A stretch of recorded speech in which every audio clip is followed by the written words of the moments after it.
हम सभी जानते हैं कि माता सीता का मायका जनकपुर में है, वही जनकपुर जिसे मिथिला भी कहा जाता है। इसका कुछ हिस्सा बिहार में है तो बाकी नेपाल में। लेकिन क्या आप जानते हैं कि माता सीता का एक मायका अयोध्या में भी है? यकीन नहीं हो रहा है ना? आखिर कैसे हो सकता है कि माता सीता का ससुराल उनका मायका हो? लेकिन ये सच है, माता सीता का एक मायका अयोध्या में भी है। नमस्कार, मेरा नाम है रिया और आप देख रहे हैं TV9 भारतवर्ष। दरअसल अयोध्या से सटे जनौरा गांव को माता सीता का मायका माना जाता है।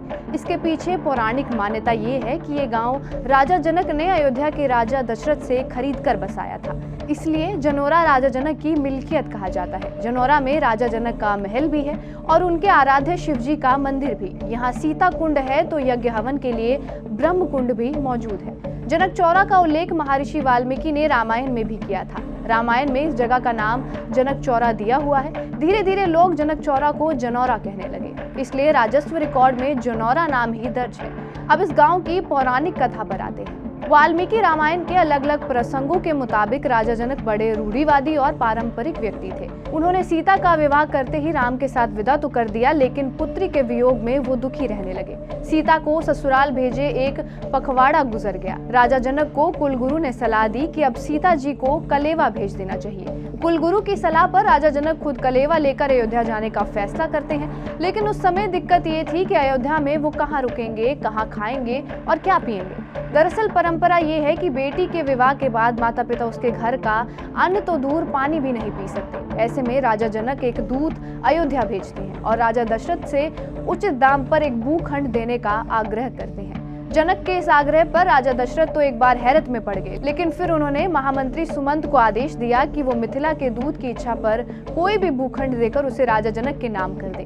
बता दें कि इस भूखंड का मालिकाना हक बाकायदा राजस्व रिकॉर्ड में भी दर्ज किया गया था। मिथिला से आए दूत ने अयोध्या नगर की सीमा से बाहर एक जमीन का टुकड़ा चिन्हित किया। इसी जमीन पर एक गांव बसाया गया जिसका नाम जनक चौरा रखा गया। जनकपुर से राजा जनक सीता का कलेवा लेकर अयोध्या पहुंचते हैं, लेकिन उन्हें कुछ दिन रुकना होता है, तो जनक चौरा में उनके लिए महल का निर्माण कराया गया। रामायण में भी एक प्रसंग आता है कि राजा जनक अयोध्या में एक लंबे अरसे तक ठहरे थे, इसलिए उन्होंने अपने आराध्य शिवजी के पूजन के लिए एक शिव मंदिर बनाया, स्नान के लिए कुंड खुदवाया और हवन यज्ञ के लिए ब्रह्म कुंड भी बनवाया। मंदिर के रूप में राजा जनक का भवन आज भी यहाँ मौजूद है। इसी तरह सरोवर सीता कुंड के नाम से जाना जाता है। कहा जाता है कि इसके बाद जब जब राजा जनक अयोध्या आए तो इसी भवन में ठहरे। अयोध्या का जनौरा गांव राम के वनवास का गवाह बना। राजा जनक ने वनवास को जाती सीता को उपदेश दिया था। रावण विजय के बाद जब राम अयोध्या आए तो उनके राज तिलक का गवाह भी बना। राज तिलक के वक्त भी राजा जनक ने सीता को एक पटरानी की मर्यादा सिखाई थी। अब एक बार फिर जनकपुर से बड़ी संख्या में लोग रामलला की प्राण प्रतिष्ठा के लिए अयोध्या पहुंचे हैं। इनके ठहरने का इंतजाम भी इसी जनौरा में किया गया है। बहरहाल आपका इस वीडियो पर क्या कुछ कहना, हमें कमेंट बॉक्स में जरूर बताएं। देश और दुनिया की तमाम बड़ी खबरों के लिए जुड़े रहे हमारे साथ TV9 भारतवर्ष पर।